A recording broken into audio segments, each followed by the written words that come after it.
Continental থেকে বের হইতে পারবে না যদি আমাদের দাবি পূরণ না হয়।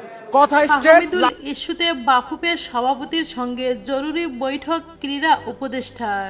দর্শক, ইতালিয়ান সিরিডিতে আলো ছড়িয়ে ফাহমিদুল ইসলাম ঢুকে গিয়েছিলেন জাতীয় দলের রাডারে।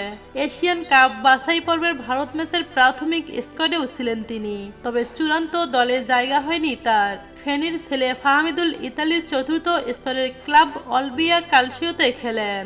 তার ফুটেজ দেখেই মূলত তাকে দলে ডেকেছিলেন কোচ কাবরেরা। 18 বছর বয়সী এই ফুটবলার গত 11 মার্চ দলে যোগ দেন। প্রস্তুতি ম্যাচে একাধিক গোল করেছেন ফাহমিদুল। অনুশীলনের ফুটেজেও দেখা গেছে দারুণ সব ড্রিবলে ছিটকে দিচ্ছেন ডিফেন্ডারদের। সেই ফাহমিদুলকে দলে রাখেননি কোচ হাভিয়ের কাবরেরা। কেন তাকে চলে যেতে হলো, সে প্রশ্নের জবাবে কাবরেরা বলেন, ফাহমিদুল আমাদের সঙ্গে ঢাকায় আসেনি, সে ভারত ম্যাচে থাকছে না। এক সপ্তাহের মতো দলের সঙ্গে অনুশীলন করেছে। সে খুবই প্রতিভাবান ফুটবলার। দলের অন্য খেলোয়াড়দের সঙ্গে দেখা হওয়ায় তার জন্য ভালোই হলো। আসলে সে এখনো তরুণ, বাকিদের সঙ্গে মানিয়ে নিতে তার আরো সময় লাগবে, যে কারণে সে ইতালি ফিরে গেছে।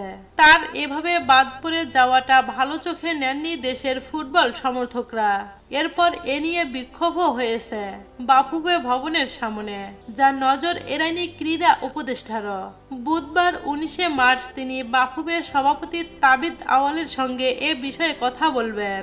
উপদেষ্টার অফিসিয়াল ফেসবুক পেজ থেকে জানানো হয় বিষয়টি।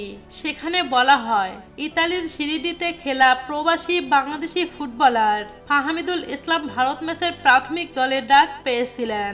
সৌদি আরবের ক্যাম্পে যোগ দিয়ে মূল দলে না রাখায় ইতালি ফিরে গেছেন। তার বাদ পড়াকে কেন্দ্র করে সমর্থকদের এক বিশাল অংশের আনিত অভিযোগের ভিত্তিতে বুধবার বাফুফের সভাপতির সঙ্গে আলোচনায় বসবেন ক্রীড়া উপদেষ্টা। তো দর্শক, ফাহমিদুল ইস্যুতে বাফুফের সভাপতির সঙ্গে জরুরি বৈঠক ক্রীড়া উপদেষ্টার।